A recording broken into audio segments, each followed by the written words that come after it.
And I fire it. Look at that. Look at this melting power. That's the melting power of this build.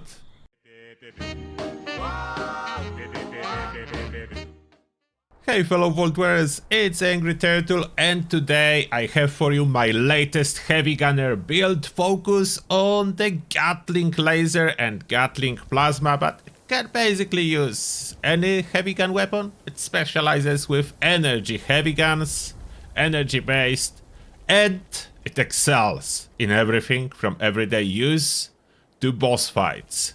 Yes, it is a bloodied build, as those are currently the best low health, especially in power armor, when you will probably not die even at very low health. You could play it full health. Would I recommend it? Only if you are not comfortable with playing low health builds. Now, let's start what's involved. So it's my heavy gunner build.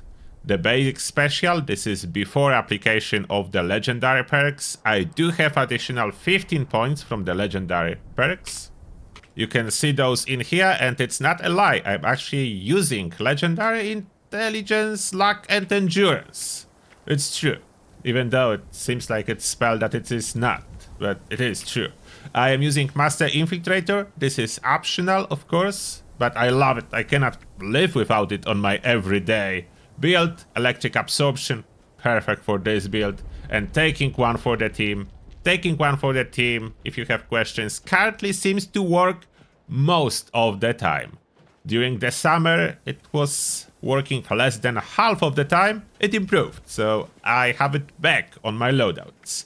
Now, what is essential? Like, the 15 special will be essential to run this build. All other legendary perks, so Infiltrator, Electric Absorption, taking one for the team, you could go away with having them 1 star and upgrade later. But special, needed.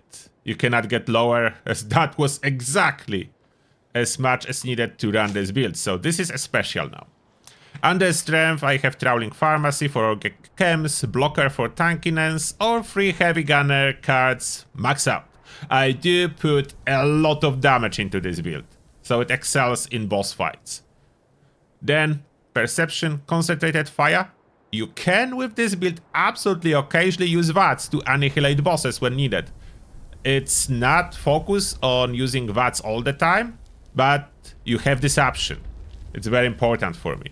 Panapictographist, this one is swappable. Basically 1 point under perception, whatever you need at the moment. Either it's Panapictographist or you need the green tamp equip, whatever you need, it's here. Endurance 11, Life Giver for tankiness, and Fireproof for tankiness, and now interesting stuff. So Lead Belly. Why is it here? Why is it rank 2 and not rank 3? I'm using coffee on boss fights. Coffee do give you radiation. I want to cut it down so I don't over-irradiate myself when I'm spamming 15 coffee at a time. I choose not to go for max out Lead Belly, as there is extra downside that with max out Lead Belly I cannot put my health down to 20% intentionally by eating spoiled stuff and so on. So I want to be able to get some rats from food, but I want definitely way less. Lead Belly rank 2, I'm really happy with that. I'm running it for last 2 weeks. Perfect for me. Give it a shot. Cola Nut rank 2, that's required if you want to get those VATS criticals. As power armor, there is no unyielding option, so you cannot have extra luck from your power armor pieces. You cannot have enough. So Cola Nut, pair up with Party Boy and Happy Go Lucky. White Party Boy rank 2 and not max out. That's exactly what's needed to go over 33 luck with using Nuka Dark. So I pop Nuka Cola Dark, and my luck is enough to get critical every second shot. That's why Party Boy and Happy Go Lucky must be maxed out. Party Boy does not. And Cola Nut must be maxed out. This is a must. Then Strengthening Numbers for our Mutations. Tenderizer for more damage. Friendly Fire. This is very interesting interaction with Gatling laser. You can heal friendly players, NPCs, And basically anything that can be healed with Gatling laser if you add friendly fire and burning mode. I will show you the gear in a second. Under intelligence we have nerd rage for damage, stabilized for even more damage in power armor, batteries included to carry all those cores, all the ammo, power user to increase duration of the fusion cores both for the weapon and for the power armor, and for VATS usage, as if you don't know, using VATS while inside power armor drain your fusion core. And power user cuts it down by half because it doubles the fusion core duration, so very important perk for this loadout. Then under agility we have through hiker for all the coffee and cola that we are carrying. After that enforcer for crippling, born survival to never die and spam those free stim packs like crazy. If you find yourself running down to 0 stims, you can unequip it and use manually, although I'm addicted to auto stim pack from Born Survivor. Then adrenaline for extra damage, only rank 1, just because maxing it out we go from 36 to 60% extra damage, which is significant, but that requires 4 extra points I do not have. If you really need max out damage during boss fight, you can temporarily swap this rank 1 adrenaline enforcer through hiker. You can drop those cards and swap adrenaline to max out. So dropping through hiker and enforcer, you can swap adrenaline to max out. From my experience, not really necessary. It cut down like seconds out of the boss fight, maybe 30 seconds. So is it worth the swapping? Probably not. Then under luck we have Bloody Mess for damage, better criticals for boss fight capabilities, and those critical cards are swappable, so better criticals and critical savvy is needed only for VATS and boss fights. It's swappable otherwise if you know you don't need it and you will not be doing boss fights. Of course, good with salt to keep our food, especially now with addition of the cake. We really want good with salt, as cake is awesome. It's as good as coffee, but even better than coffee, but it does spoil, so good with salt is needed to keep it. Star Genes to keep mutations. Curator if you occasionally use those bobblehead and magazines, and I do, absolutely do use them. And now what you swap? Better criticals, add crit savvy for everyday use when you don't need to fight bosses. You slot in class freak and the perfect power armor perk ricochet. So those two instead, and whatever you need. I fight bosses a lot, so I'm swapping back for my occasional VATS usage. The tankiness is already really good with this build, even without those extra cards, so I'm good. Now the gear and mutations, and then I will show you this build in action, of course I will. So, mutations. Adrenal reaction for damage. Bird bones for extra agility. It does punish our strength, but something in return. We don't have the extra fall speed, so it's like mandatory if you don't want power armor, power landing, and I don't want it. So not even as much agility as reduced fall speed. Then Eagle Eyes for extra crit damage. Egghead, that's purely for my faster experience. It's not essential. If you don't need experience anymore, drop it. Then Herbivore, essential for our buffs. Herd Mentality, free special as soon as you join any random team. Marsupial for jumping. Scaly Skin for extra resistance. And Speed Demon for movement speed and reload speed. That's a full setup. The important gear now. For the weapons, we are using 2 main weapons. First, Gatling laser. So I have this blooded Gatling laser with, what is important, severe beta wave tuner. This one gives you extra fire damage, and every mod that gives you fire damage currently works with friendly fire, so it will give me the ability to heal with this weapon. It is with weapon speed, so charging barrels are achieving 60 fire rate. Incredibly efficient, ammo efficient weapon for everyday use. You could go with anti-armor with weapon speed, it works exactly the same. The weapon speed is the most important, more important than prefix in case of this weapon. So you need ultrasonic Gatling laser with weapon speed, and if you are lucky, blooded, anti-armor, or eventually vampire for tankiness instead of damage if you choose to, can work too. But weapon speed is the important one. Severe beta wave tuner, true charging barracks, reflex size, and no muzzle. If you put muzzle, you will not see the beams, so don't put muzzle. That's everyday weapon. And never ending ammo. You never run out of ammo. Look, I have 35 cores. I started running this build about 2 weeks ago. I had 4 cores. Or 8. No, I had 8 cores when I started. I have 35 now. So I'm getting more cores as I run. Not less. So that's ammo positive build. Then, second weapon, Gatling plasma. That's a boss killer. The very important part, less action point cost. That will let you save on coffee. With less action point cost, you need to spam about 15 coffee at once to use it in VATS. Without less action point cost, you are looking at something like 22 coffees at once to use it in VATS. Anti-armor critical damage, so that's an awesome roll. You could look for anything like blooded, faster fire rate, vampire, but vampire will be for healing, not for DPS on bosses, so either anti-armor or blooded if you want damage, and hopefully less action point cost. Second star, crit damage, amazing, or faster fire rate, great too. So you have options. You don't need perfect gear. I was running quite a long time without the perfect gear. As you can see, I have other Gatling plasma. I was running this blooded weapon speed, but without less AP cost and with the fire rate, I was close to like 26, I think, coffee at a time to sustain it. So that's coffee extensive. Then, for crippling, when you need to cripple, I recommend any type of a pepper shaker.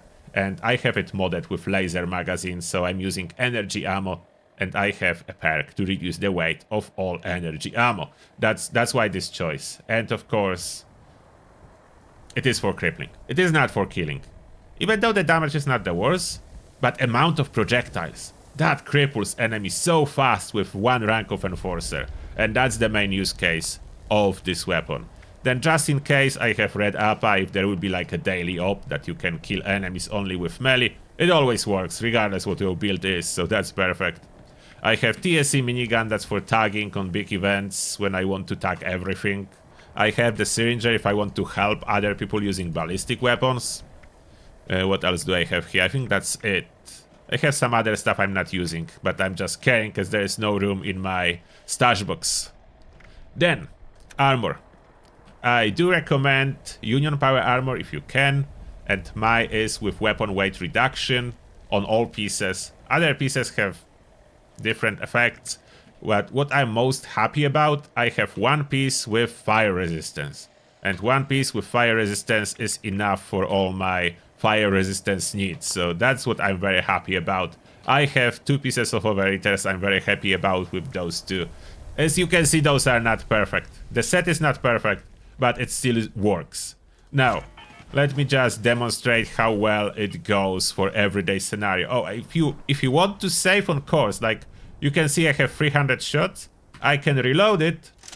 So I will have partially charged core now in my inventory, and I can basically put this core into my recharger and charge it back to full. So let me show you this build like in everyday action. Of course, yes, there is a spin up time on the weapon. You will get used to it. I surprised myself that I got used to it. Like, early on it was a little bit annoying, but now after I got hang on it, with spinning up the barrel, I know there will be a little bit of a delay before I start firing, so I'm good with those weapons now. But it takes a little bit of getting used to. As you can see, as for everyday driver with free ammo, the damage is absolutely here. All those super mutants like burst down in no time.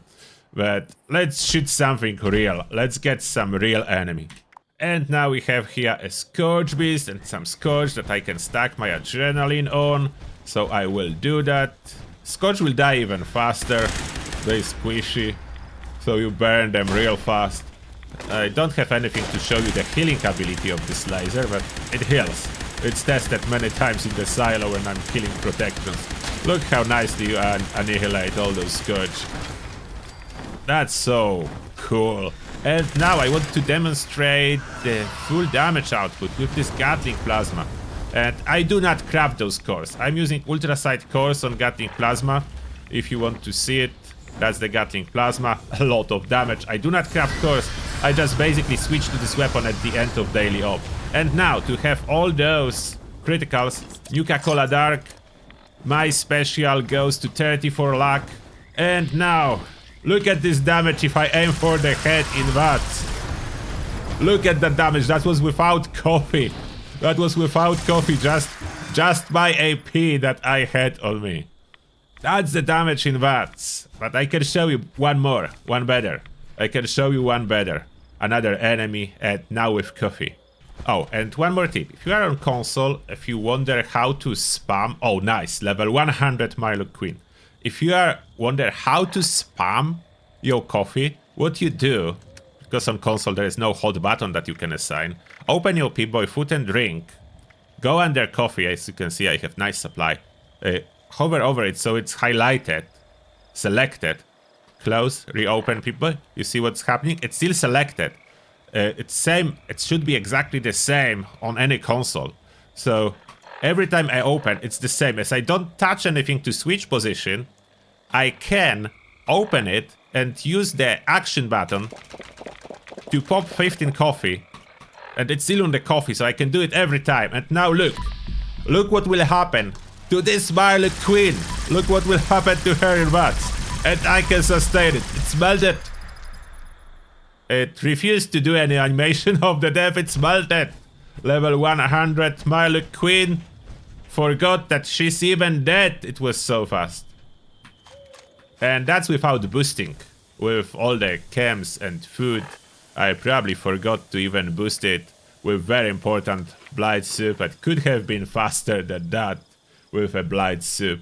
Let's maybe see one more Milo Queen that will hopefully get a death animation. And if you want to see the damage of this weapon on regular enemies, it is really good. And those are kings. Kings are super tanky.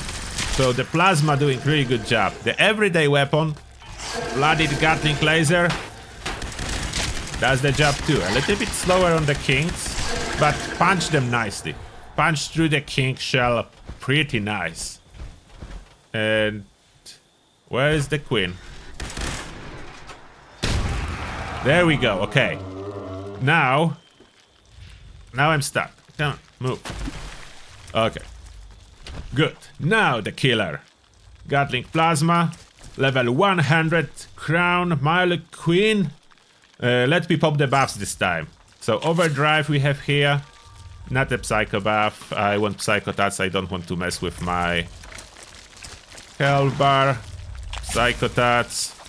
Make sure I don't die. Then we need Nuka-Cola Dark to get crit every other shot. Okay, let's get rid of this guy. And again, coffee. So I switch, so I need to select it again. I will do the same as I would be doing on the console. So the coffee, where is my coffee? I don't see the coffee. There is coffee. Select, reopen, it's selected.